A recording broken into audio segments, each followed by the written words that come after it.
다 같이 우리 한 목소리로 이사야서 42장 보이시겠습니다. 내가 붙드는 나의 종 내 마음에 기뻐하는 자 곧 내가 택한 사람을 보라. 내가 나의 영을 그에게 주었은즉 그가 이방에 정의를 베풀리라. 그는 외치지 아니하며 목소리를 높이지 아니하며 그 소리를 거리에 들리게 하지 아니하며 상한 갈대를 꺾지 아니하며 꺼져가는 등불을 끄지 아니하고 진실로 정의를 시행할 것이며 그는 패하지 아니하며 낙담하지 아니하고 세상에 정의를 세우기에 이르리니 섬들이 그 교훈을 앙망하리라. 하늘을 창조하여 펴시고 땅과 그 소산을 내시며 땅 위의 백성에게 호흡을 주시며 땅에 행하는 자에게 영을 주시는 하나님 여호와께서 이같이 말씀하시되 나 여호와가 의로 너를 불렀은즉 내가 너의 손을 잡아 너를 보호하며 너를 세워 백성의 언약과 이방의 빛이 되게 하리니 네가 눈먼 자들의 눈을 밝히며 갇힌 자를 감옥에서 이끌어내며 흑암에 앉은 자를 감옥에서 나오게 하리라. 나는 여호와이니 이는 내 이름이라.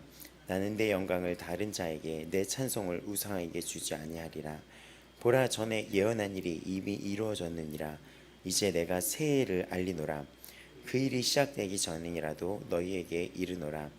항해하는 자들과 바다 가운데의 만물과 섬들과 거기에 사는 사람들아, 여호와께 새 노래로 노래하며 땅끝에서부터 찬송하라. 광야 거기에 있는 성읍들과 게달 사람이 사는 마을들은 소리를 높이라. 살라의 주민들은 노래하며 산 꼭대기에 즐거이 부르라. 여호와께 영광을 돌리며 섬들 중에서 그의 찬송을 전할지어다.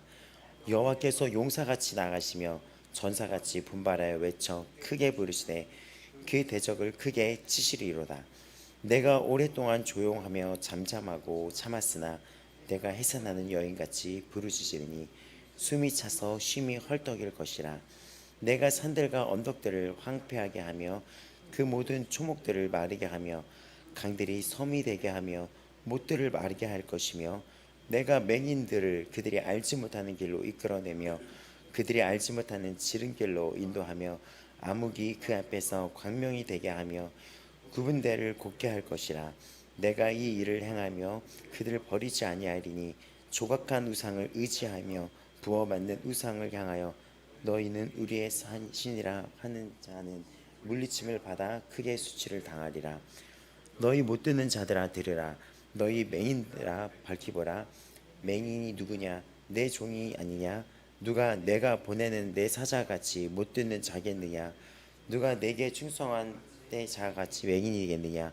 누가 여호와의 종같이 맹인이겠느냐? 네가 많은 것을 볼지라도 유의하지 아니하면 귀가 열려 있을지라도 듣지 아니하는도다. 여호와께서 그의 이로 말미암아 기쁨으로 교훈을 크게 하며 존귀하게 하려 하셨으나 이 백성이 도둑맞으며 탈취를 당하며 다 굴 속에 잡히며 옥에 갇히도다. 노략을 당하되 구할 자가 없고 탈취를 당하되 되돌려 주라 말할 자가 없도다. 너희 중에 누가 이 일에 귀를 기울이겠느냐?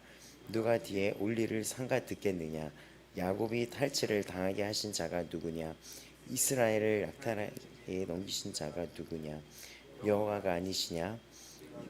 범죄하였도다. 그들이 그의 길로 다니기를 원하지 아니하며 그의 교훈을 순종하지 아니하였도다. 그러므로 여호와께서 맹렬한 진노와 전쟁의 위력을 이스라엘에게 쏟아 부으심에 그 사방에서 불타오르나 깨닫지 못하며 몸이 타나 마음에 두지 아니하는도다. 자, 오늘 우리 42장 하겠습니다. 오늘 이 42장은 이사야에 나오는 종의 노래라고 하는 부분 중에 한 부분입니다. 이사야에서의 어떤 이제 종이 나올 텐데 그 종의 노래라고 하는 그 네 개의 노래 중에 첫 번째 노래에 해당되는 첫 번째 종의 노래예요. 그래서 우리가 계속 보게 되면은 앞으로 이게 뭐 49장, 50장 뭐 나오게 될 거예요. 이제는 앞으로 뭐 52장에서 53장까지 요 한 편, 52장에서 53장까지 50장, 49장 그리고 여기 42장까지 그 이사야에 보면 네 개의 종의 노래라고 분류가 되어 있는 부분인데 거기서 나오는 첫 번째 그 내용입니다. 먼저 이렇게 얘기해요. 내가 붙드는 나의 종, 내 마음에 기뻐하는 곧 내가 택한 사람을 봐라라고 이야기를 합니다. 그러면서 그가 어떤 자이냐면 오늘 우리가 찬양할 때 상한 갈 때 꺾지 아니하며 꺼져가는 등불을 끄지 아니한다면서 이 땅에 내가 택한 그 종을 주었는데 그가 이런 열방 이방에 정의를 베풀며 그는 외치지 아니하며 하는데 그가 오시는데 그가 정의 모든 공정한 거에 기준이 된다는 거예요. 그럼 여기서 말하는 종은 누가 되는 것입니까? 예수님을 의미하는 것입니다. 여러분 이 땅에서 세상 사람들이 그렇게 얘기를 해요. 예수를 믿으면 천국 간다는 그 이야기에 그 부분이 너무 좀 그렇다. 어떻게 기독교는 예수님을 믿어서 천국 갈 수가 있냐. 근데 천국과 지옥은 진짜 있거든요. 그럼 천국과 지옥을 가는 기준을 당신이 한번 정해보라고 얘기하면 못 정할 거예요. 착한 사람들은 다 지옥 가는 거야? 라고 물을 수가 있겠는데 착하다는 기준이 인간의 굉장히 주관성에 달려 있습니다. 예를 들어 보면은 어떤 나라는 사람은 어떤 분에게는 굉장히 좋은 사람일 수 있지만 나라는 사람은 또 누군가가 봤을 때 나를 싫어하는 사람이 있다는 거죠. 근데 싫어하는 입장에서는 나라는 사람은 천국 가는 기준에 부합되지 않은 사람이지만 이 사람의 입장에서는 나는 천국 가도 좋은 사람이에요. 사람의 판단이 의의 기준이 이렇게 모호합니다. 사람이라는 존재가 어떻게 되어 있냐면 어떤 관계를 맺다가도 정말 좋은 관계에다가도 단 하루에 어떤 실수를 하게 되면 철천적 원수가 되어버려서 다시는 안 보는 게 인간의 연약함이에요. 10년을 같이 지내고 20년을 지냈어도 단 한 번으로 배신할 수 있고 이런 게 인간의 불완전성입니다. 그래서 이 땅의 정의와 공의는 오직 하나님이십니다. 오직 이 세상을 창조하신 하나님만이 볼 수 있는 건데 그게 하나님 안에 속한 자이냐 안 한 자이냐인 거예요. 근데 내가 어떤 종을 너에게 줄 텐데 그는 내 마음에 기뻐하는 자며 내가 택한 자이며 이방에 정의를 베푼다. 이 모든 이방의 열방에 정의를 베푼다. 그는 외치지 아니하며 목소리를 높이지 아니한다. 그럼 여기서 우리가 보는 기준이 무엇이냐면 이사야가 40장부터 나갔을 때 종이라고 이렇게 일컬었던 자들이 있었어요. 고레스한테도 나의 어떤 일을 포로됐던 이스라엘 백성들을 풀려나게 해주는 역할에 있어서 그 종이다라고도 얘기하고 또 우리가 어저께 41장 봤었을 때 8절을 보면은 그러나 나의 종 이스라엘아 라고 얘기하면서 종에 대해서 얘기를 할 때 이 이스라엘인 택함 받은 우리들을 향해서도 주의 우리들의 종이라고도 이야기를 합니다. 또 여기서 보면은 근데 그는 외치지 아니하며 목소리를 높이지 않고 그 소리를 거리에 들리지 않냐며 상한 갈래를 꺾지 아니다 보면서 무언가 우리 이스라엘과 저 고레스하고는 뭔가 좀 다르다라는 걸 볼 수 있을 텐데 여기는 예수님을 우리에게 다가올 메시아 구원자를 의미합니다. 다시 얘기하자면 이사야에서 이 40장에서 지금 계속 이렇게 말하고 있는 그 주의 종은 이 다윗의 언약의 이 계승자들 백성을 얘기할 때도 그렇게 얘기를 하고 있으며 또 보면은 이 고레스라는 그 자에 대해도 그렇게 이야기를 하고 있어요.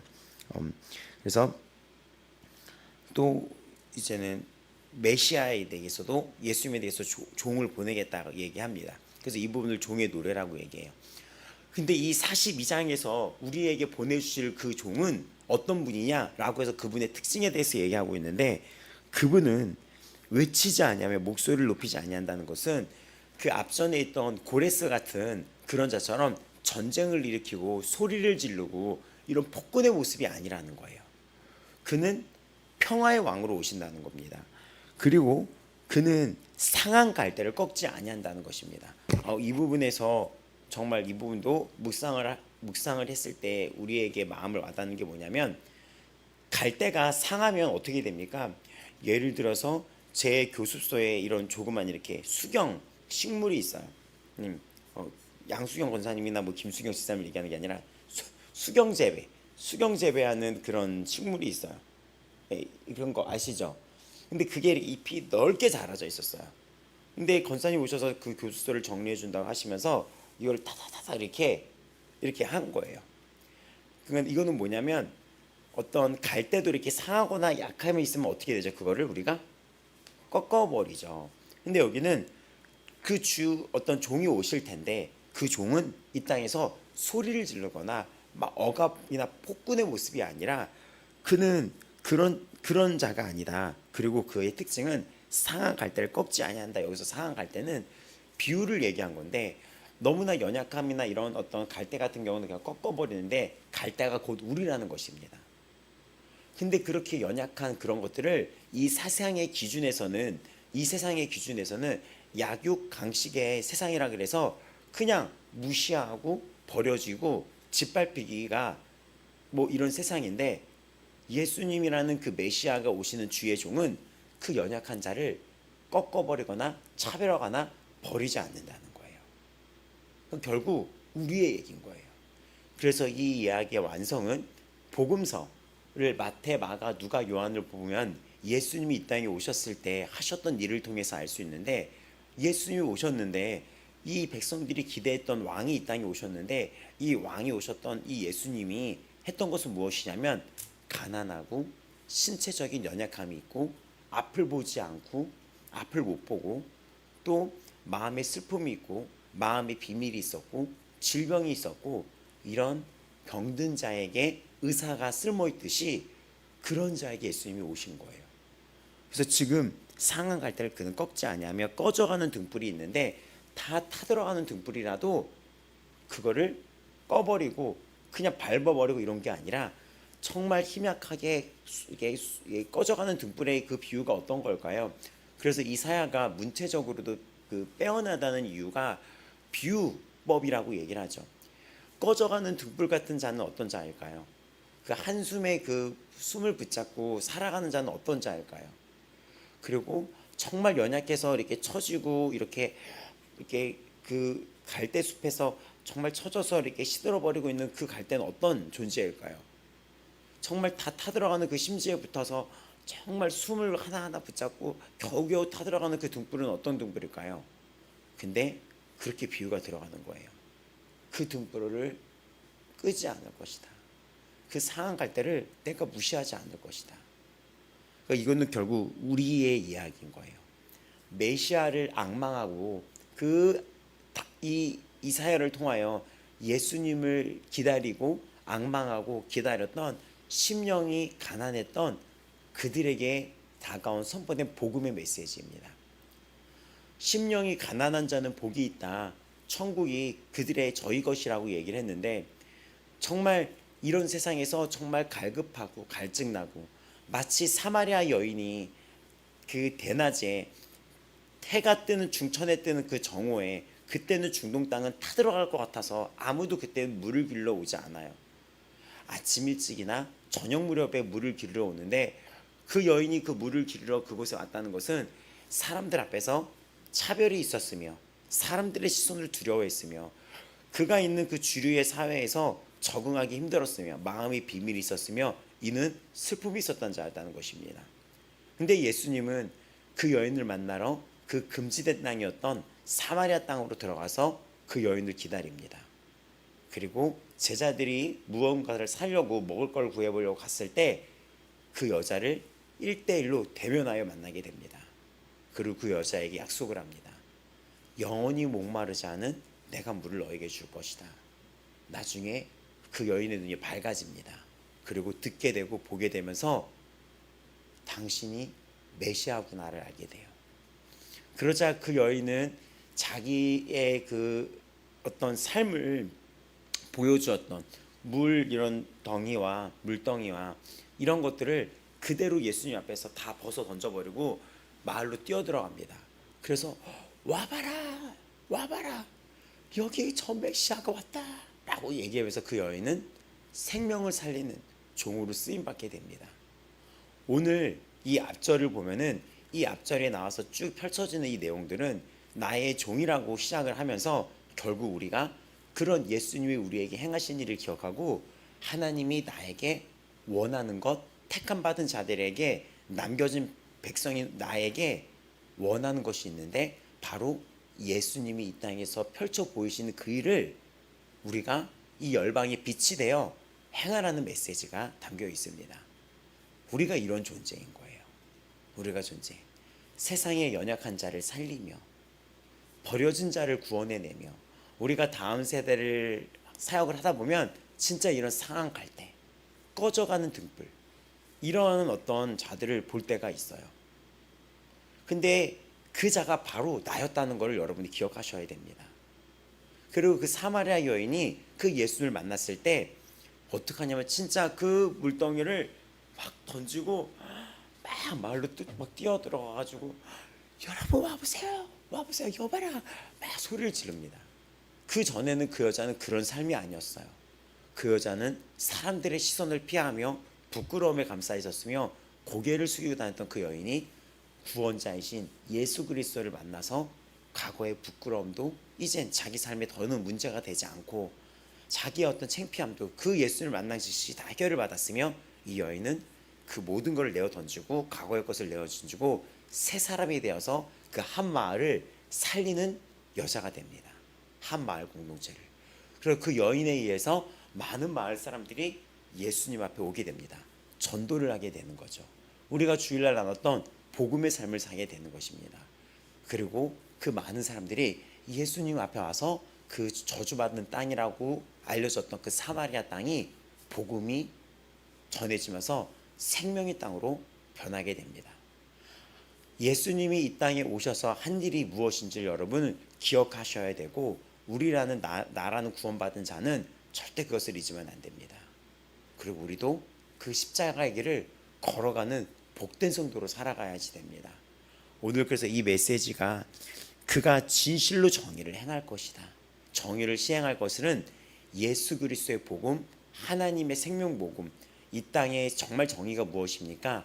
살아계신 하나님 있고 피할 길이 있고 죄와 죽음에 피할 길이 그 길이 예수 그리스도라는 그 길인 거예요. 그는 패하지 아니한다. 그는 낙담하지 아니하고 세상에 정의를 세운다. 이르니 섬들이 그 교훈을 기대하고 바라본다는 거예요. 그 교훈이 무엇일까요? 복음입니다. 그것을 바라보고 그 영원한 복음이 이 세상을 다스려서 정의와 공의의 기준이 된다는 거예요. 그것이야말로 이 세상에 피할 길이며 그것이야말로 정말 그들이 생명을 얻고 나아갈 길입니다. 예수 그리스도가 오직 예수가 길이요 진리요 생명이 되십니다. 그래서 우리는 이 사실을 삶으로 실천을 해야 되는 거예요. 가정에서도 직장에서도 우리의 모든 삶 속에서 이 십자가를 기억하며 너무나 위로가 되는 말씀이에요. 하늘을 창조하여 펴시고 땅과 그 소산을 내시며 땅 위의 백성의 호흡을 주시며 땅에 행하는 자에게 영을 주시는 하나님 여호와께서 이같이 말씀하시되 나 여호와가 의로 너를 불렀은즉 그러니까 하늘을 창조하신 분이 이같이 말씀하시되 또 나 여호와가 의를 너를 불렀으니 내가 내 손을 잡아 너를 보호하며 너를 세워 백성과 언약의 이방의 빛이 되게 하리니 라고 얘기를 하는데 예수님이 이런 우리의 빛이 되어 왔는데 이젠 우리가 하나님께서 우리에게 원하시는 일이 있는 거예요. 우리에게 너를 이방의 빛이 돼서 네가 눈먼 자들의 눈을 밝히며 갇힌 자를 감옥에서 이끌어내며 흑암에 앉은 자를 감방에서 나오게 하리라. 너무 감동적인 말입니다. 너무 감동적인 말이에요. 당신이란 자의 정체성이 달라진 거예요. 예수님이 나에게 오셔서 한 일이 무엇입니까? 그 흑암에 있고 감옥처럼 갇혀있던 나에게 다가오셔서 나에게 자유를 주고 포로된 자에게 자유를 주시고 가난한 자에게 복된 소식이 전하가 되며 눈먼 자가 보게 되며 이런 기적을 행하셨었는데 거기서 그치는 것이 아니라 그때 이제는 그 영이 나에게 임하면서 성령이 나에게 임하면서 나에게도 지금 이러한 사명이 생긴 거예요. 그래서 우리는 교회라는 존재는 선교적인 존재라고 얘기했던 적이 있었는데 우리의 삶은 선교적인 존재가 복음의 존재, 나라는 삶의 가치는 이제 바뀐 거예요. 나라는 삶의 가치는 생명을 살리는 사람이 되었으며 주님이 이 땅의 교회와 나에게 원하는 것은 생명을 살리고 빛이 되어 살아가는 것이며 이를 두고 이제 마태복음에는 너는 세상의 빛이라라고 선포하며 이사야 60장에서는 일어나라 이 백성들에게 향해서 너 빛을 발하라고 선포하면서 곧 이 메시지, 그 주의 주님이 오신 이 메시지가 나에게 오늘날 임하게 되면서 나도 예수와 같은 그런 삶으로 선포가 되었다는 것입니다. 그래서 우리의 롤 모델은 이 예수님이 나에게 행하신 일을 기억하고 내가 예수님처럼 살아가는 거예요. 예수님의 그거를 기억하며 정말 눈물 납니다. 그래서 이 약속들은 다 우리 마태, 마가, 누가, 요한에 보면 완성이 되죠. 세리, 삭개오, 또 마태, 그런 어떤 세리들, 막 사람들이 인간 취급도 안 했던 자에게 예수님이 다가가고, 또 12년을 혈루병을 앓아서 12년은 이스라엘 전체 상을 의미하는 상징적인 숫자입니다. 이스라엘이 12지파에서 되어 있는데 12년을 혈루를 앓았던 여인, 피를 쏟는 여인이 있었다 그랬잖아요. 비밀이 있었고, 그리고 낫기 위해서 몸부림쳤지만 오히려 더 심해지고, 근데 예수님이 그 여인에게 나타나고 그 여인이 예수님께 나아옵니다. 그리고 여인의 몸이 나아요.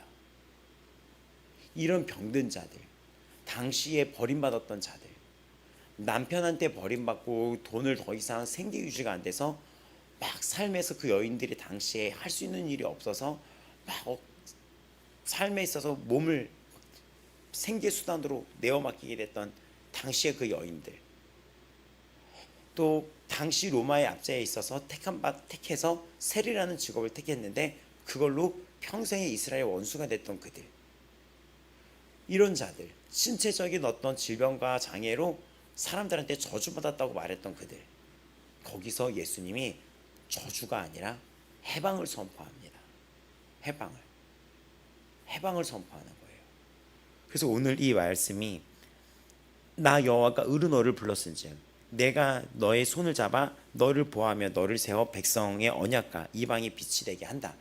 그럼 여기 나왔던 종은 예수님을 의미하지만 나아가서 이 이사야는 우리를 이스라엘아 나의 택한 나의 종이라고 얘기하면서 결국 하나님이 택한 백성인 종한테는 이러한 원하는 게 있다는 거예요. 바로 이 땅을 위해 이 종을 살리기 위해 그 몸소 나타나시던 그 메시아처럼 우리가 이방의 빛으로 일어나 빛을 발하라고 하면서 이사야가 나중에 너 일어나 빛을 발하라고 얘기합니다. 그 빛이 처음에 누구였죠? 예수님이었는데 우리에게 뭐를 선포합니까? 너 빛을 선포해라 라고 얘기하고, 예수님이 오셨을 때 마태복음은 너는 세상의 빛이다 라고 얘기하고, 에베소서에는 네가 전에는 어둠이더니 이제는 주 안에서 빛이라 라고 이야기를 합니다. 사마리아 여인이 더는 이제는 어둠 속에 있던 여인이 아니라 빛이 되어 한 마을에 그 어둠을 빛으로 이끌어냈던 것처럼 우리도 그러한 삶이 지금 선포되어 있던 거예요. 그래서 이 말씀, 의로 너를, 제가 주의 종이 되었을 때 누군가 저에게 이 말씀을 보내주더라고요. 나 여호와가 의로 너를 불렀으니 내가 너의 손을 잡아서 너를 보호하며 너를 세워 백성의 언약과 이방의 빛이 되게 한다라는 것은 앞에 41장에 말했던 것처럼 너 두려워하지 말라라, 내가 너와 함께함이고 나의 의로운 오른손으로 너를 붙들리라 라고 했던 그 말씀을 다시 한번 이야기하면서 흑암에 앉은 자를, 또 감방에 감옥에 있는 그런 자를 나오게 하리라, 눈먼 자들의 눈을 밝히며 갇힌 자를 감옥에서 이끌어낼 것이다 라고 얘기합니다. 그래서 이 이스라엘 사람들은 메시아가 오시면은 메시아라는 그 사람의 증거가 눈먼 자를 보게 할 거구나라고 생각을 했었던 거예요. 그 앞전에 나왔던 선지자였던 엘리야나 엘리사는 죽은 자를 살렸던 하나님의 그런 은혜로운 이적 기적을 보여주게 됩니다. 그래서 이들은 죽은 자가 살아나는 것보다 눈먼 자가 눈을 뜨는 역사는 없었기 때문에 이 이사야에 나왔던 눈먼 자가 눈을 뜨는 것을 하나의 증거로 삼아서 예수님이란 그 메시아 구원자가 오시면 이런 역사 기적이 일어나겠다고 했는데, 진짜 마태, 마가, 누가, 요한의 복음서에 보면 예수님 오셨을 때 어떤 일이 있었습니까? 눈먼 자의 눈이 뜨여지는 역사가 이루어지게 됩니다. 그래서 사람들이 이사야에서 예언됐던 그가 저자구나라고 알게 돼요. 저자라는 걸 알게 돼요. 그리고 예수님은 십자가에 달려 돌아가시고 부활하시고 난 뒤 이 땅에 있는 교회인 우리들에게 사명을 주셨습니다. 그리고 이 나머지 제자들 베드로와 이런 또 바울, 사도 바울은 이방의 빛으로 부름받아 그들이 세상에 빛으로 쓰임받게 됩니다. 정말 감동적인 그 이야기 속에 나중에 이 선언이 이 땅에 교회가 임하게 되며 오늘날 교회가 임하게 돼서 오늘날 우리가 존재하게 됐으며 우리의 정체성은 그러면 지금 빛이 되었다는 거예요. 우리가 정말 이거 흑암에 갇은 자를 네가 감방에서 나오게 하리라. 여러분 이거 눈으로 보면서 여러분의 이걸 보면서 봐야 될 게 뭐냐면 주님이 나에게 오셨을 때 종으로 예수님이 이 땅에 오셨을 때 주님이 나에게 오셨을 때 어떤 사명으로 오셨습니까? 나의 눈을 밝히고 갇혀있던 나를 자유케 했으며 어두웠던 내가 밝아지기 시작했습니다. 밝아졌어요. 그거를 기억하시기 바랍니다. 그거를 기억하고 이 말씀을 또 한 번 묵상을 했을 때는 그리고 너는 어떤 자냐? 너는 이방의 빛이다. 너는 그 어둠에 있는 자들에게 너는 빛이 돼서 그들의 눈을 밝힐 것이다. 여러분의 정체성이에요. 정체성. 이 땅의 종에 대한 거. 나는 여호와니 이는 내 이름이라. 나는 내 영광을 다른 자에게 내 찬송을 우상에게 주지 아니하였다. 그래서 이것을 어떤 이방 그러니까 신들 우상들도 못했던 일인 거잖아요. 근데 나는 오직 여호와 하나님이시며 그분이 진정한 우리의 인도자가 생명이 되시며 또 우리는 그들을 찬양할 존재라는 거예요. 찬양. 또 보라 전에 예언한 일이 이미 이루어졌다라고 얘기하면서 이것은 무엇을 얘기하냐면 보라 전에 얘기했던 것들이 다 이루어지지 않았냐. 그러니까 이런 종이 이 땅에 오는 것도 이루어질 것이다. 그리고 그러면 이게 엄청난 영향력이 있는 말씀인데 그러면 너도 그렇게 될 거야. 너의 삶도라고 포함하는 거예요. 예수님이 베드로를 처음 만났을 때 베드로는 어부였었어요. 근데 그 베드로를 향하여 예수님이 이렇게 말씀하십니다. 네가 나를 따르라. 내가 너를 향하여 사람을 낚는 어부가 되게 하겠다고 얘기했었던 거예요. 근데 그 베드로는 그 예수님과 지내면서 예수님을 배신하고 예수님을 모른 척하고 부인했었습니다. 근데 하지만 예수님의 그 예언의 성취는 반드시 이루어져서 베드로는 사람을 낚는 어부가 되고 엄청난 복음 전도자가 돼서 쓰임받다가 순교의 길을 걷게 됩니다. 오늘의 이 이야기는 예수님이 반드시 오신다는 것은 이 이전의 것들을 봐라. 다 성취되지 않았냐. 다 이루어지지 않았냐. 이제 내가 이런 새 일을 알리겠다.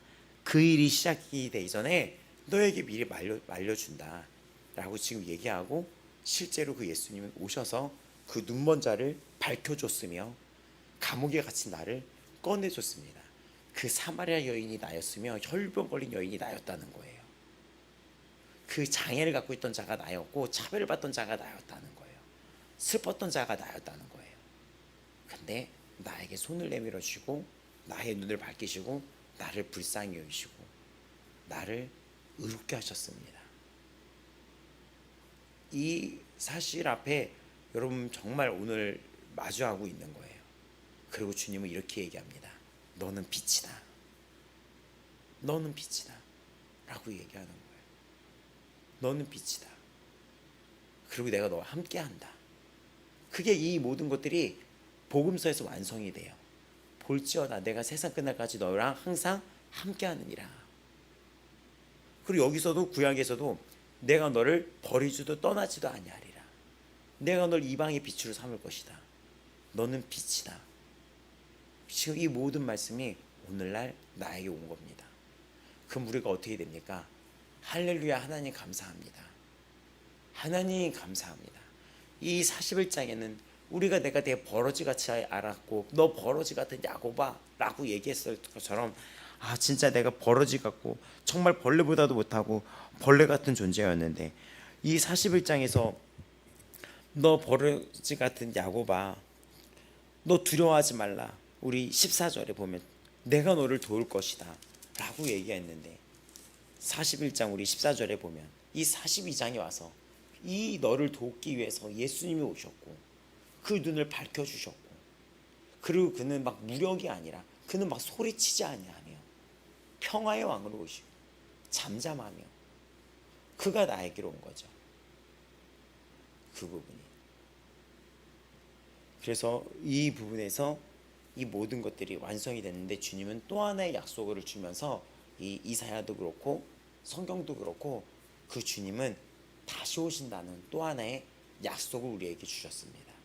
그럼 보아라, 이 모든 예언한 일이 이루어졌다면 역시 주님이 다시 오는 일도 이루어지지 않겠습니까? 그럼 우리는 이 이미 이루어진 이 확신과 아직 오지 않는 그 세상 속에 살아가면서 우리는 그 약속을 믿으며 살아가는 존재들인데 어떻게 살아갑니까? 주님의 은혜를 기억하며 그 은혜를 베풀며 사는 자들이에요. 십자가의 사랑을 흘려보내면서 사는 자들입니다. 그래서 우리는 이거를 알아야 돼요. 직장에서는 그 직장에서, 가정에서는 그 가정에서, 학교를 가면 그 학교에서 우리가 이런 주님이 돼서 나타나야지 되는 거예요. 주님의 성품과 주님이 나에게 베풀어 주신 것과 주님이 손을 뻗어 주셨던 것과 내가 이런 존재인 거예요. 이렇게. 그래서 우리가 치열하게 싸워서 노력해야 될 게 뭐냐면 저도 우리 아버지 마음교회를 향하여 기도하는 게 뭐냐면 우리 교회 성도들의 모습을 통하여 예수님이 보이길 바라는 거예요. 또 저도 어떤 주의 종이 최종적으로 가기를 원하냐, 저의 모습을 통해 예수님의 모습이 보였으면 좋겠다. 실제로 그게 전도거든요. 우리가 세상에 나가서 살면서 교회 다니는 저 사람은 달라라고 했었을 때 그 자의 모습을 통하여 결국 예수님을 보게 되는 거예요. 그게 전도거든요. 전도라는 거를 해보시면 알겠지만 굉장히 인내해야지 되고 그 자의 모든 것들 앞에서도 끝까지 버텨야지 되고 그 자의 모든 것들을 참아주고 버텨내고 자기 자신을 죽여야지 전도가 이루어져요. 그렇지 않으면 전도가 절대로 가정과 직장에서 사회에서 이루어질 수가 없어요. 왜냐면 내가 드러나면은 이 직장에서 사랑이 없거든요. 그냥 눈에는 얘는 일하고 하면 되고, 가정에서도 전도 대상자가 있으면 내가 나를 드러내면은 내 성격 갖고는 전도를 못 하거든요. 근데 예수 그리스도의 은혜로서는 할 수가 있어요. 이거를 기억을 한다면. 예수님은 종으로 오셨다는 이유는 결국 섬기러 오셨다는 것이며, 마태, 마가, 누가, 특히 누가는 종으로 오신 예수님에 대해서 다루고 있는데 인간의 몸으로 오신 이유가 무엇이냐는 거예요. 섬김으로 오신 거죠. 그 왕이신 예수님이 하나님이 그렇게 온 거예요. 그래서 우리가 그런 얘기를 하잖아요. 강아지를 키우는데 저 강아지가 너무 좋아가지고 좋아, 내가 저 강아지를 너무나 사랑하니까 난 오늘부터 저 강아지를 위해서 개가 되겠어 라고 하는 경우는 없잖아요. 그렇죠? 근데 하나님은 우리를 보면서 너무 사랑하셔서 창조주인 하나님이 감히 정말 이 피조물로 인간이 돼버린 거예요. 그 이유가 바로 내 눈을 뜨고 살려주기 위해서. 왜냐, 내가 그 눈을 가려져 있고 귀가 가려져 있었거든요. 그러니까 주님이 이런 일을 베푸시는 이유가 이 뒷부분에 나와요. 23절부터 이 사람들이 보지를 못하고 듣지를 못하니 결국 친히 오셔서 이런 종을 보내게 되는 것입니다. 우리는 정말 이 은혜 앞에 여기 10절에 나온 것처럼 이 은혜 앞에 어떻게 합니까? 새 노래를 부르며 찬송해라. 이전에도 없던 노래인 거예요. 그래서 송축의 내용은 그 찬양 보면 이전에 없던 노래를 부르자. 지금 이 세상의 어떤 노래들, 이 세상의 어떤 노래도 이 감사 앞에서는 비교할 수가 없는 거예요. 세상의 어떠한 기쁨도 이러한 기쁨, 주가 나한테 오셔서 그 흑암에 있고 찌질했고 막 이랬던 삶을 나를 건져내시고 밝게 해주고 나를 건져내시다. 진짜 예수님은 그렇게 만드시더라고요. 그 되게 억눌려 있고 찌질하고 막 되게 어둡고 슬프고 막 우울증에 공격을 받고 죽음의 위협을 받고 죄 못 벗어나고 막 이렇고 이 포로되고 이 흑암에 있던 나에게 진짜 그 눈을 열어주시고 끌어내시고 그 흙탕물에서 나를 끌어내시고 씻어내시고 밝게 빛을 비춰주시고 보혈로 씻어주시고 그리고 새 옷을 입히시고 그리고 나를 그 향해서 웃음을 지시면서 함께 일으켜 가시는데 오라 우리가 새 노래로 찬양하자. 이전에 없던 노래, 이 세상의 그런 것들이 아니라 새 노래로 나간다는 얘기가 그 의미인 겁니다. 어떤 노래로 이 세상의 기쁨과 이걸 비교할 수 있겠습니까? 그래서 이 이사야가 너무나 많은 찬양들이 만들어지는 거예요. 오늘 봤던 상한 갈 때 꺾지 아니하며, 그리고 또 내일도 우리가 불러 내가 너를 지명하여 불렀다. 내가 지명하여 불렀나니 너는 내 것이라 내 것이라. 또 물 가운데 지날 때라도, 이런 어떤 찬양들 쏟아지는 거예요. 이 이사야에 있는 것들이. 뭐 새 노래로 부르자 랄라라, 이게 너무나 은혜스러운 거죠. 이 예수님을 다시 한번 알게 해주는 거예요. 이사야 이 뒷부분이 이후에 해당되는 것이. 기억하셔야 됩니다. 나라는 사람을 정말 어둡도록 어두운 속에 두지 않고, 나라는 사람을 보세요. 지금 오늘의 나를 존귀하게 만들 계획이 계셨던 거예요. 그 부분이. 그래서 노래해라, 찬송을 전해라. 뭐라고 합니까? 그의 여호와께 영광을 돌리며 섬들 중에서 그의 찬송을 전할지어다. 여호와께서 용사같이 전사같이 나타나시며 외쳐 그리우실 때 모든 대적을 쳐버릴 것이다. 모든 대적을 쳐버릴 것이다. 근데 이 구원의 약속이 14절부터 나오는데, 내가 오랫동안 조용하고 잠잠하고 참아 있었으나 해산하는 여인처럼, 해산하는 여인이 해산할 때 막 이렇게 숨이 가빠지듯이, 그렇게 대신 숨이 차서 헐떡이는 것처럼, 그렇게 진통이 온 뒤에 막 이렇게 부르짖는 것처럼 하나님께서 정말 온 힘을 다해서 이 때를 이룰 것이다. 정말 이거를 다 이룰 것이다. 이 당시에 포로된 이들에게 속히 오실 것이다. 이걸 반드시 이룰 것이다 했는데, 지금 여러분 그거 아세요? 이때나 주님이 다시 오실 이때를 기다리는 우리들은 같은 시간대에서 살고 있습니다. 이때가 지금 2700년 전에 이게 쓰여진 거거든요. 근데 이 모든 일이 이루어졌잖아요. 그럼 우리는 1000년이 하루 같고 하루가 1000년 같은 시간 속에서 주님이 반드시 다시 오신다는 그것을 기억하고 살아가셔야 되는 것입니다. 또 맹인들이 알지 못하는 길을 이끌어내며 알지 못하는 길로 인도하며 흑암이 그 앞에서 강변에도 구분대를 곱게 할 것이라. 내가 이 일을 행하여 그를 버리지 아니하겠다. 조각한 우상들을 의지하며 그런 자들이 수치를 당할 것이다. 나는 이 약속을 이룰 것인데 여전히 우상 숭배라는 자들은 수치를 당하게 될 것이다 하면서, 너희 못 듣는 자들아 들어라, 맹인들아 안 못 보는 자들아 봐라. 맹인이 누구냐 하면서 결국 여기서 말하는 맹인은 바로 우리들을 얘기하고 너희들을 얘기했다는 거예요. 이렇게 하나님이 이런 계획을 알아듣지 못하는 너희들에게 말한다는 것입니다. 너희들 왜 못 알아듣냐라고 얘기하면서, 누가 여기에 답이 보면 19절에 보면은, 누가 내게 충성자자 같이 맹인이겠느냐, 누가 여의 종 같은 맹인이겠느냐라고 얘기하면서 여기서 바로 종을 얘기합니다. 다시. 그러니까 여호와의 종들은 다시 이스라엘 종을 의미를 합니다. 그러면 여기 19절에 이 여호와의 종들이 누구입니까? 여기서는 우리들을 얘기해요.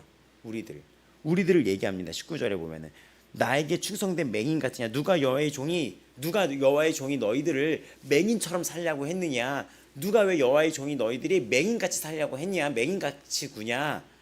근데 이 42장은 내가 종을 보내겠다 하면서 너희도 나의 종이라고 얘기하는 거 보면서, 우리들은 어떻게 살아야 될 존재입니까?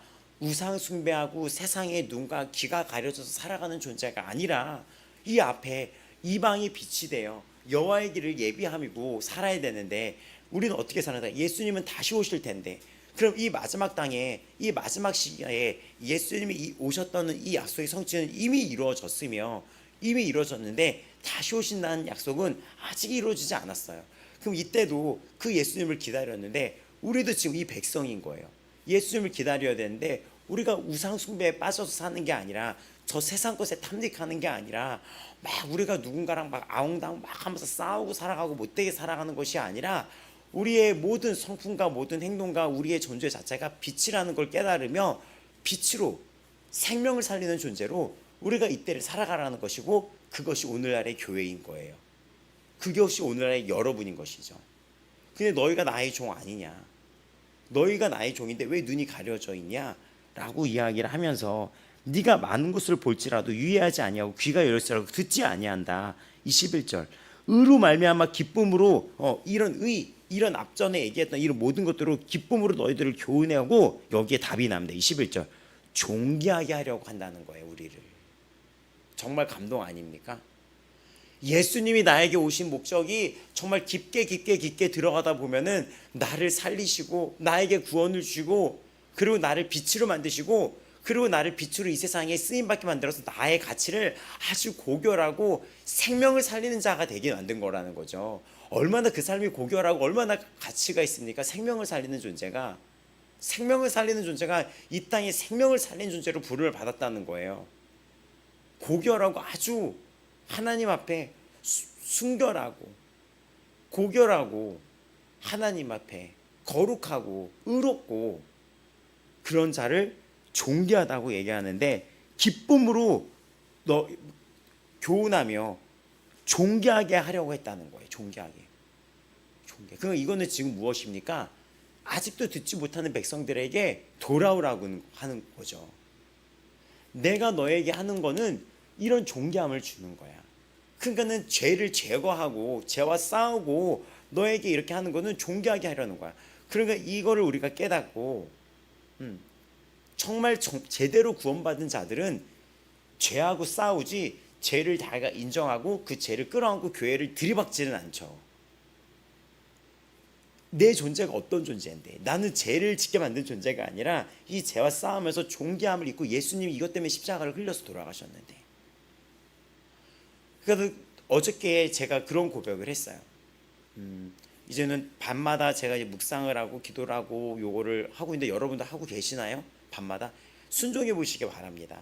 밤마다 내일 할 이 이사야 43장을 여러분 쭉 이렇게 묵상하고, 여기에 해당되는 찬양도 틀어보고 기도하고 무릎 꿇고 기도해 보면서 묵상해 보면 더 은혜가 배가 될 거예요. 자기 전에 꼭 하나님을 1대1로 만나시면서 주님이 나하고 개인적으로 만나는 그 시간을 갖기를 바래요. 근데 제가 그런 얘기를 했잖아요. 다니엘 같은 사람이 되고 싶다는 생각을 했었거든요. 포로가 되는 상황 속에서 그 거에 흔들리지 아니하며 매일 어제나 오늘이나 동일하게 하나님을 대면하며 살다가 부름받아 간 거였거든요. 그리고 바울처럼 됐으면 좋겠다. 바울은 이미 세워진 터 위에서는 건축하지 않았다고 그랬거든요. 그건 무엇이냐면, 이미 예수님을 아는 자들에게는 가갖고 일을 하는 게 아니라 모르는 곳에 가서 그 터를 세웠다는 거예요. 이미 터가 세워진 곳, 예수님을 아는 자들에게는 하지 않았다는 거예요. 저도 사역자로 부름을 받았을 때 그런 생각을 했거든요. 이미 예수님을 아는 자들은 이 말씀 앞에서 이제 순종하면서 이들이 세워나가면서 교회를 섬기고 이웃을 섬기고 가정을 섬기는 것은 당연한 것입니다. 그 당연한 것을 계속 백날 듣지도 않고 가르치고, 이것이 너무 미스테리한 거예요. 이미 예수님을 알고 있는데 주일날 나오라고 얘기하고, 이미 예수님을 얘기하는데 가족들을 전도하라고 얘기하고, 이미 예수님을 알고 있는데 직장에서 크리스찬답게 살라고 얘기하는 것, 그들도 알고 있고 나도 알고 있는데 이게 지금 벽에다 대고 뭐하는 기분, 이런 이상한 기분이 들었던 거예요. 물론 모든 성도가 그렇지 않죠. 물론 이렇게 하라는 가르침 앞에 쑥쑥 성장하는 성도들도 많이 있습니다. 오히려 그게 더 많다고 봐요. 말씀 앞에 변화가 일어나고 쑥쑥 변화가 일어나고, 그 순종 앞에 가정이 변화가 되고 가정이 구원을 받고, 그 가정의 자녀들이 하나님의 자녀로서 변화가 되고, 그 직장이 이자로 인해서 복을 받고, 이렇게 쑥쑥 성장하는 경우도 있어요. 근데 몇몇의 분들이 다 알고 있는 걸로 하는데 이게 지금 뭐 하는 건가 싶은 거예요. 근데 이 예수를 듣지 못한 곳에서 예수를 전했더니 그들이 울고 얼굴이 바뀌고 얼굴이 환해지더라고요. 그때의 기쁨이 이 세상에서 그 어떤 것하고도 이 김준영이란 이 주의 종이 살면서, 그때의 기쁨이 내 평생에 어떤 거하고 비교할 수가 없다 그래요. 그 시작이 어디였냐면, 제가 교수서에서 막 이렇게 어떤 할머니를, 폐유지 주는 할머니를 모셔다 놓고 예배를 드린 적이 있었는데, 제가 그땐 주예종도 아니었었어요. 그때 기억나는 분들도 있을 거예요. 그 할머니랑 예배 드릴 때 와가지고 밥을 해드리고 예배를 드렸었어요. 근데 예배를 드리고 마지막 찬양을 딱 부르는데 천국을 알리고 구원을 알렸을 때 기쁜 일이 있어 천국 종치네 뭐 떠나간 자 뭐 돌아왔도다 영광 영광 속에 굴리세 뭐 이거를 딱 부르는데 그 할머니가 이게 치아도 빠지고 손가락도 없으신데 이러면서 이렇게 웃는데 그때 이 안에 세상에서 한 번도 느끼지 못했던 너무나 기쁨이 온 거예요. 그때 제가 그 할머니 영광 영광 주께 돌리세 그 찬양 알죠? 그 찬양을 부르는데 이러고 웃고 계신데 갑자기 숨통이 제가 이렇게 되면서 제가 학원을 하다가 힘들었었나 봐요. 10시간을 일을 했었어요. 12시간 막 어느 때 14시간을 일했었으니까 15시간까지 하루에 5시간만 자고 새벽부터 일했었으니까 어느 날은 글을 가르치러 어떤 사업장까지 갔었거든요.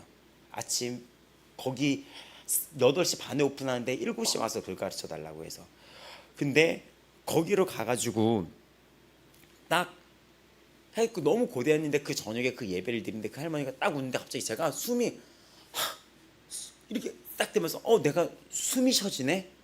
내가 숨을 쉬면서 살았는데 제대로 숨을 쉬지 못하고 살았구나. 그때 알게 되면서 속으로 하나님 저 그냥 이렇게 살까요? 이 학원에 이 수많은 돈들도 그냥 뭐 이런 수많은 학생들도 바라는 게 아니라 하나님 저 그냥 이렇게 살까요? 저 어디 초가상간이라도 상관없으니까 저 시골이고 저 바닷가라도 그냥 저 초가상간이라도 한 사람 이 한 사람을 위해서 이렇게 살까요? 라고 그때 말했던 기억이 있었던 거예요. 그리고 시간이 흘러서 제가 주의 종으로 부름을 받게 됩니다. 근데 그때 부름을 받았는데 왜 나를 주의 종으로 불렀냐 라고 했는데 왜 나를 주의 종으로 불렀냐 나 이거 주의 종 하기 싫다 했는데 그때 나도 모르게 했던 그 숨이 확 쉬어지면서 하나님 저 차라리 그냥 이렇게 살까요? 그 어디라도 상관없으니까 그 한 사람 죽어가는 그 한 사람 위해서 이렇게 살까요? 하나님 이자가 이렇게 웃는 모습이 저한테는 너무나 큰 기쁨입니다. 하나님 제 삶의 가장 큰 기쁨이 오늘입니다. 저 이렇게 살까 했던 그 순간을 보여주시는 거예요. 그래서 스타트가 됐고 제가 주의 종으로서 그 초심을 잃지 않도록 항상 그때 장면을 묵상하고 있어요. 그 한 사람의 그리고 지금 다음 세대 사역자로 쓰임 받으면서 나아갔을 때 같이 따라다니는 분들은 알 거예요. 그때 그 기쁨 있죠. 아이들이 권사님도 아실 거예요. 그 제주 아이들에게 기도하는 거 전도사님이나 뭐 시간 되시는 분은 뭐 여기 집사님들이나 뭐 시간 되시는 분은 같이 가셔도 좋아요. 우리 인천도 들어가고 이래야 되거든요.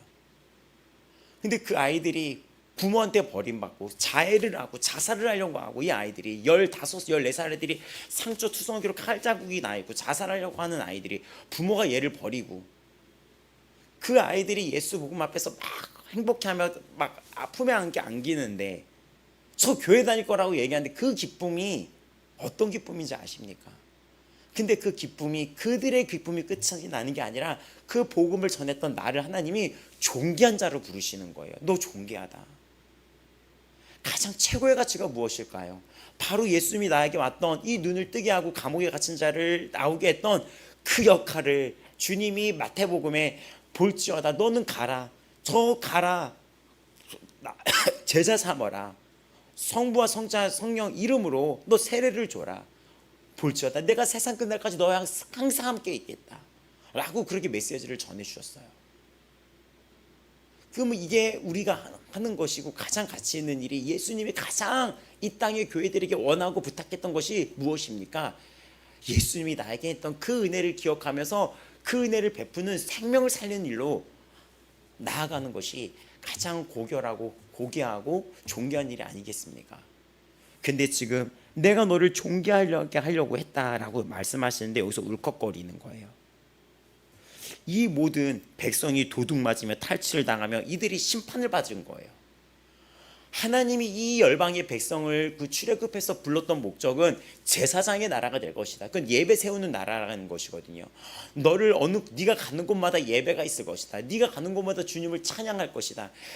그 평택에 학교 가면 아이들이 뭐 부르는 줄 알아요? 마지막에 예배 마칠 때 영접성 우리 주일날 불렀던 거 사랑해 예수님 지금 찾아오셔서 내 마음에, 이 찬양을 불러요. 아이들이 근데 나갈 때 그걸 막 흥얼거려요. 근데 거기가 너무 열악한 곳이었거든요. 근데 그렇게 나를 불렀는데 우리가 세상에 취하고 세상에 안주하고 자녀를 말씀대로 양육하지 못하고, 이 이스라엘이 왜 그렇게 됐습니까? 계속해서 대물림 되는데 말씀의 대물림이 아니라 신명기 때 분명히 자녀들의 말씀을 가르치라고 출발이 됐는데 이렇게 돼버린 거예요.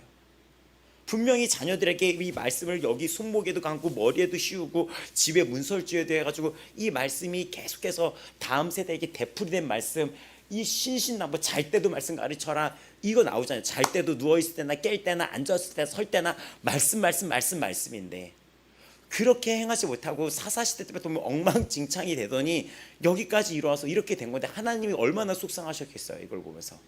그래서 이 매질을 했는데, 내가 너를 존귀하려고 했는데 너희들의 결과를 봐라. 매를 들 수밖에 없었다는 것입니다. 근데 매를 들었는데도 더 기가 막힌 건 못 알아듣는 거예요. 이 상황이 매질이 일어나고 막 이렇게 되는데 못 알아듣는 거예요. 이것은 오늘날에도 마찬가지입니다. 때로는 하나님이 내 삶에 매를 댈 때가 있어요. 내 가정이나 내 직장이나 내가 일어나는 환경을 향해 매를 들 때가 있습니다. 근데 그래도 여기 나온 백성처럼 못 깨닫는 백성들도 있는 거예요. 여러분, 그렇게 이 눈이 가려지고 귀가 가려져서 그 우리가 헤매는 백성이 아니라 내가 어떤 존재인지 그 십자가를 기억하며 다시 그 십자가 앞으로 나아가는, 복음 앞으로 살아가는 귀한 성도들, 그런 아버지 마음교회 성도들, 그런 주의 종이 되기를 이 시간 축원합니다. 저도 이걸 묵상하면서 그 초심이 생각이 나서 울컥거리더라고요.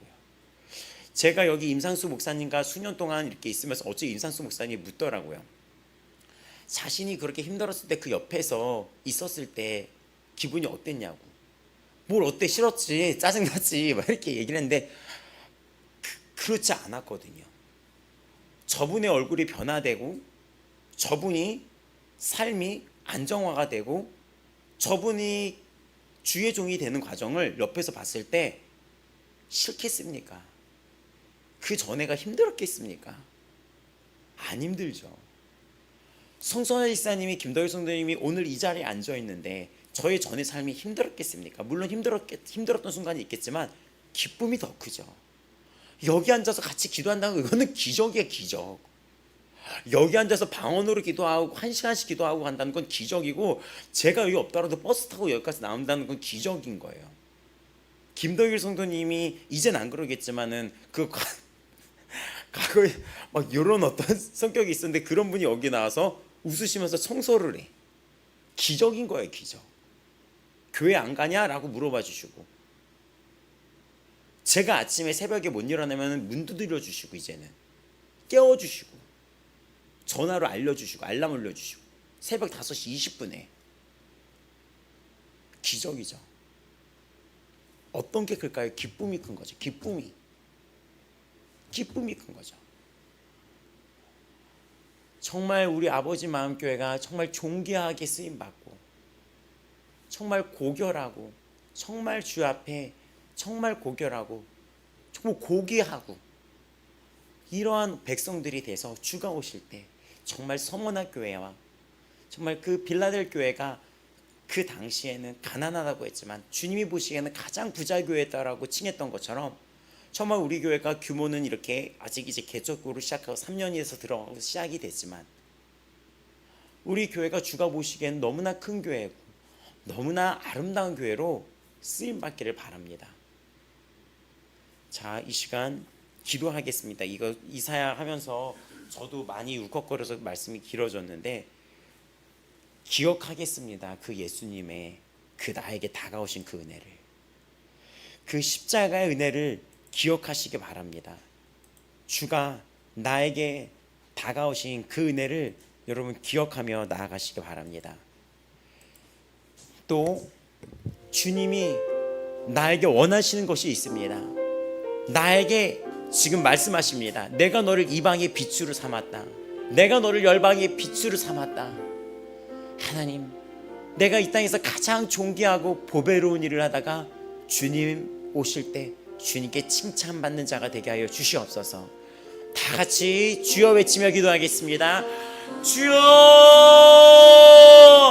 주여. 하나님 감사합니다. 오늘도 나에게 임하신 주님의 은혜를 기억합니다. 그 사랑을 기억합니다. 그 예수 그리스도의 사랑을 내가 기억합니다. 예수님, 내가 그 사랑을 새 노래로 부르며 나아갑니다. 예수님의 그 사랑을 기억합니다. 예수 그리스도의 그 사랑을 기억합니다. 예수님의 그 사랑을 기억합니다. 나를 살리시고 그 눈을 뜨게 하시며 어둠에서 그 나의 눈을 뜨게 하셨습니다. 어둠에서 빛으로 그 눈을 뜨게 하셨습니다. 사탄의 권세에서 하나님의 나라를 옮겨주셨습니다.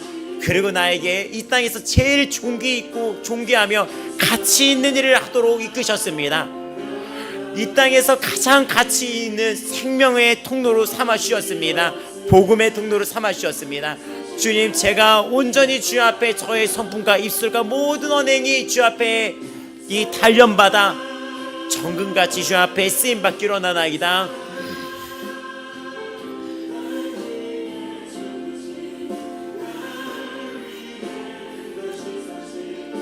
예수님, 예수님, 주 예수 그리스도의 은혜를 기억합니다. 그 십자가의 은혜를 기억합니다.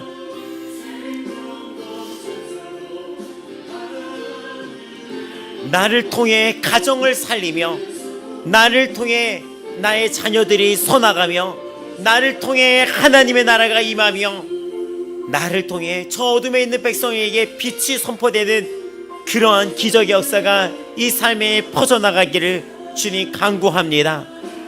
예수님, 예수님, 예수님, 예수님, 예수님.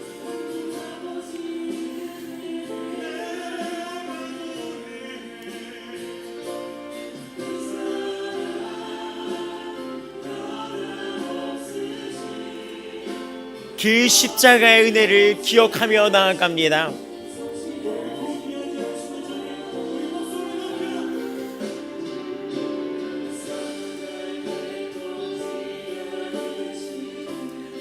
너는 세상의 빛이라, 너는 세상의 빛이라. 내가 너를 존귀하고 보배롭게 불렀다. 내가 너를 지명하여 불렀다. 야곱아, 너를 창조하신 여호와께서 지금 말씀하시느니라. 이스라엘아, 너를 지으신 이가 말씀하시느니라. 너를 두려워하지 말라. 내가 너를 구속하였고 내가 너를 지명하여 불렀나니 너는 내 것이라. 네가 물 가운데로 지날 때에 내가 너와 함께 할 것이라. 길을 건널 때에 물이 너를 침몰하지 못할 것이며, 네가 불 가운데로 지날 때에 타지도 아니할 것이며, 불꽃이 너를 사르지도 못하리니 대전하는 여호와 너의 하나님이여 이스라엘의 거룩하니여 너의 구원자임이라.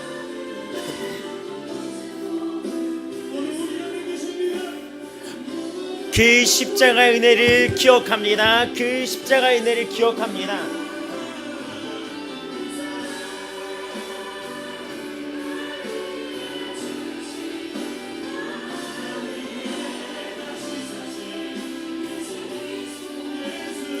하나님, 우리 아버지 마음교회가, 우리 성도들이 주 앞에 존귀하고 보배롭게 쓰임받는 자로 주님 오실 때 칭찬받는 그 서머나 교회와 필라델 교회 같은 교회가 되게 하여 주옵소서.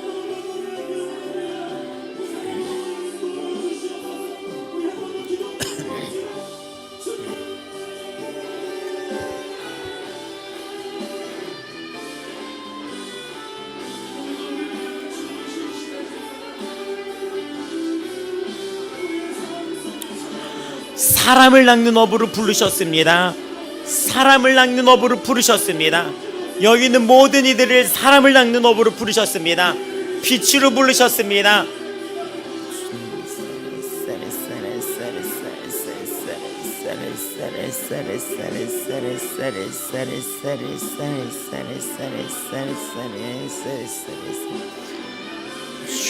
나 여호와가 의로 너를 불렀은즉 내가 너의 손을 잡아 너를 보호하며 너를 세워 백성의 언약과 이방의 빛이 되게 하리니.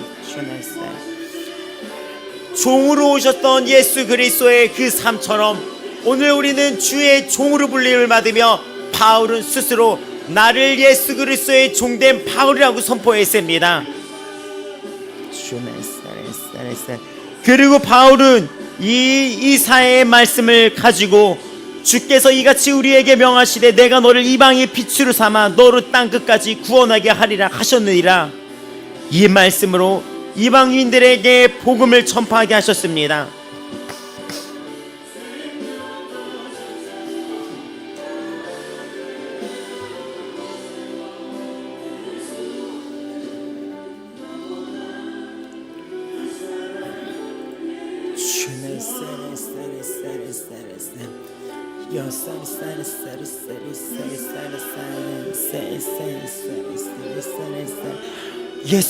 예수님 나에게 오셨던 그 십자가의 은혜를 기억합니다. 나에게 오셨던 그 십자가의 은혜를 기억합니다. 살려주시고 주께서 나에게 복음이 되어 주셨습니다. 그 주님을 잊지 않습니다. 그 주 예수 그리스도를 잊지 않습니다. 주 예수님, 오늘 그 십자가의 은혜 기억하며 나아갑니다. 주님, 그 상한 갈대를 꺾지 않으며 꺼져가는 등불을 주님은 끄지 아니하십니다. 예수님 그 갈대가 그 등불이 나였습니다. 하나님 아버지, 그 혈병 걸린이 나였으며 그 사마리아 여인이 나였으며 그 세리 삭개오가 나였으며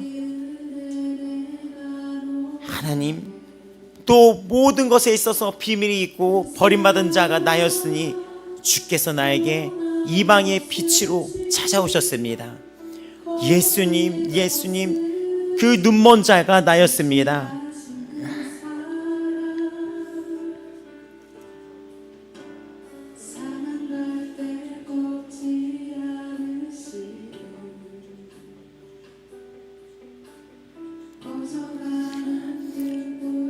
주님이 아름다운 소식을 전하려 오셨으며 마음이 상한 자를 고치며 포로된 자에게 자유를, 갇힌 자에게 노임을 선포하며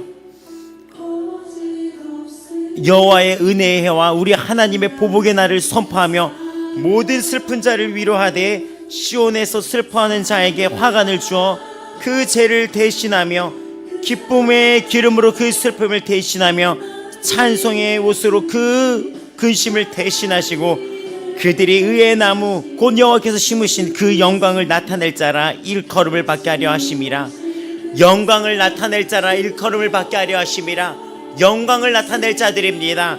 영광을 나타낼 자들입니다.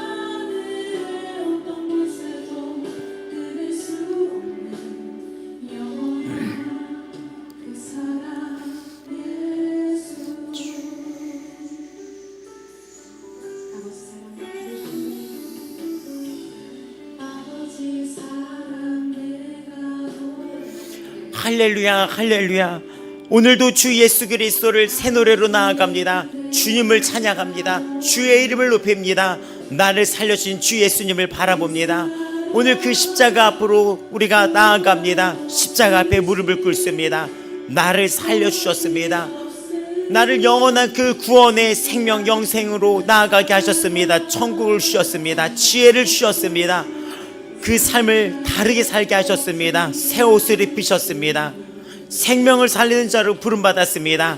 주님을 찬양하는 자로 새 옷을 입혔습니다. 복음의 전달자로 부름을 받았습니다. 주께서 치유하셨습니다. 그 십자가의 은혜를 바라보며 나아갑니다. 예수님 우리 아버지 마음교회 성도들이 그 십자가의 은혜 앞에 오늘 이 시간 감사와의 노래로 주님께 올려드리오니 우리의 이 모든 고백을 받으사 주께서 기쁨의 기름 부음이 이곳에 넘치게 하여 주시옵소서.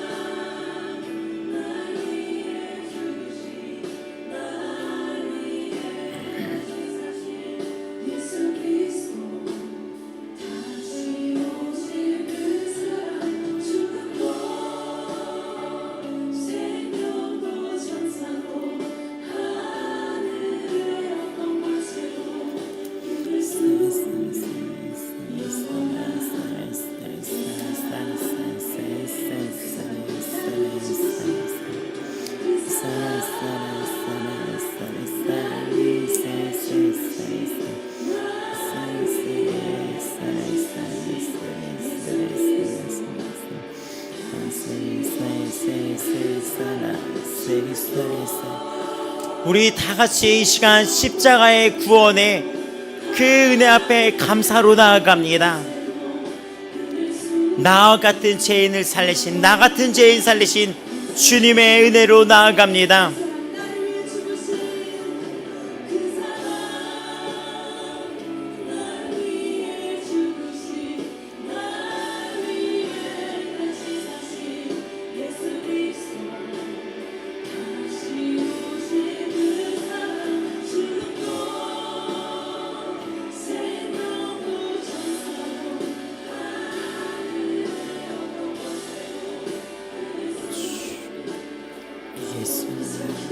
예수님,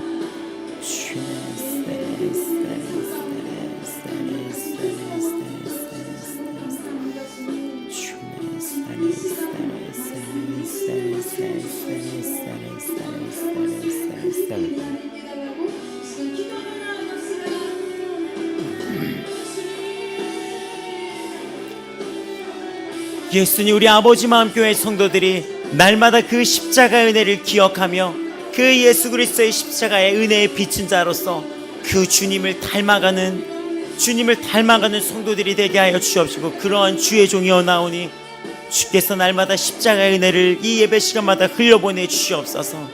그 눈이 열려지게 하여 주옵소서. 귀가 열려지게 하여 주시옵소서.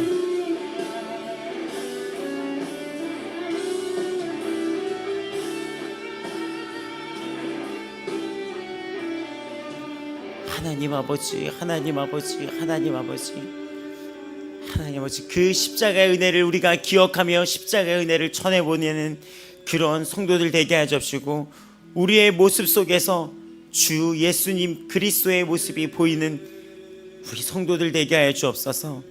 예수 그리스도의 성품과 예수 그리스도의 사랑과 그 은혜가 넘치는 그런 교회 되게 하여 주옵소서.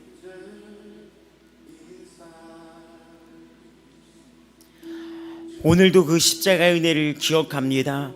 버러지 같고 또 어두웠던 그 삶의 빛이 되어 그 눈을 뜨게 해주셨습니다. 그 숱한 방황과 숱한 그 답이 없었던 그 삶 속에서 주께서 오래 참으심으로 주가 오사 그 빛을 밝혀주셨습니다. 주의 오래 참으심과 주님의 끊임없는 사랑의 교훈 앞에 오늘 이 자리에 서게 되었습니다. 주님 다시 오실 그 주님을 기다리며 그 십자가의 은혜 갚으며 살아가는 교회 되게 하여 주시옵소서. 오늘 이 시간 우리 아버지 마음교회 성도들이 그 눈을 열어 주님을 보게 하여 주시옵시고, 귀가 열려서 그 십자가를 깨닫게 하여 주옵소서. 처음의 사랑, 그 십자가의 처음의 사랑이 회복되게 하여 주시옵소서. 날마다 그 십자가의 처음의 사랑 가운데 그 풍성한 은혜 가운데 살아가는 복된 교회 되게 하여 주시옵소서.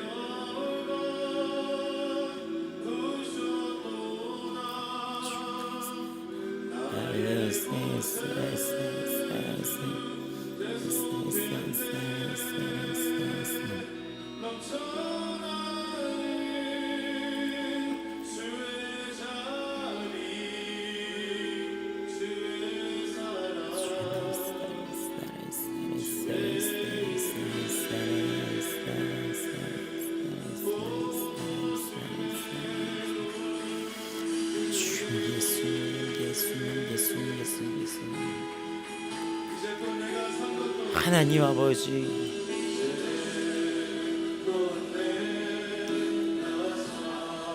예수님, 예수님, 예수님, 그 십자가를 보고 깨닫고 날마다 예수 그리스도의 십자가의 의미를 알기 원합니다. 주님, 이 시간 우리 기도합니다. 주님, 우리가 그 예수님을 평생을 알아도 다 그 은혜를 어찌 알겠습니까? 날마다 그 예수님을 아는 그 충만한 은혜를 매 예배 때마다 베풀어 주사 평생을 예수님을 알아가는 그 즐거움에 젖어 나아가는 예배 되게 하여 주시옵소서. 오늘도 그 예수님의 십자가의 은혜, 그 사랑, 그야 다 알 수 없는 그 예수 그리스도의 그 높고 깊고 넓으신 그 사랑을 깨닫기 원하나오니, 주님, 주께서 은혜를 베푸시고 지혜를 베푸사 그 십자가가 무슨 의미인지를 내가 깨닫게 하여 주시옵소서. 죄인된 나에게, 어두웠던 나에게, 흑암 가운데 있던 나에게, 방황했던 나에게, 비밀이 있었던 나에게 추한 탐욕과 비밀로 덮여있던 나에게, 아픔이 있던 나에게, 슬픔이 있던 나에게 그 십자가의 의미가 어떤 의미인지를 보게 되고 더욱 알게 되기 원합니다. 그 십자가의 그 사랑입니다. 그 넓고 높고 크고 깊으신 그 사랑을 더욱 보고 깨달는 우리 아버지만교회 성도들, 오늘 그 십자가의 사랑을 실천하는 교회 되게 하여 주시옵소서. 예수님 지혜를 주시옵소서. 지혜를 주시옵소서. 지혜를 주시옵소서. 영원한 약속을 받았습니다. 다시 데리러 오신다는 영원한 약속을 받았습니다. 칭찬과 영광과 존귀를 얻게 한다는 약속을 받았습니다. 상급이 있다는 약속을 받았습니다. 기업을 받게 됐다고 약속을 받았습니다. 그 기업의 영광이 너무나 풍부하다는 그 약속을 받게 되었습니다. 진리를 알지니 진리가 너희를 자유롭게 하신다 하셨던 그 진리 안에 우리가 자유를 누리게 되었습니다. 오늘도 그 진리 안에서 진리를 더욱 알아감에 따라 주 앞에서 참된 해방과 자유 가운데 살아가기로 나오니, 주께서 그 진리의 빛으로 우리에게 역사하여 주시옵소서.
평생 동안 주님의 은혜를 깨달아가며 주의 은혜를 갚아가기 원하나이다. 그 크고 넓으신 주의 은혜에 빠져서 그 크고 넓으신 주의 은혜를 평생 동안 갚아나가며 이 남은산 주께 붙들림 받아 주를 위해 살아가기 원하나이다.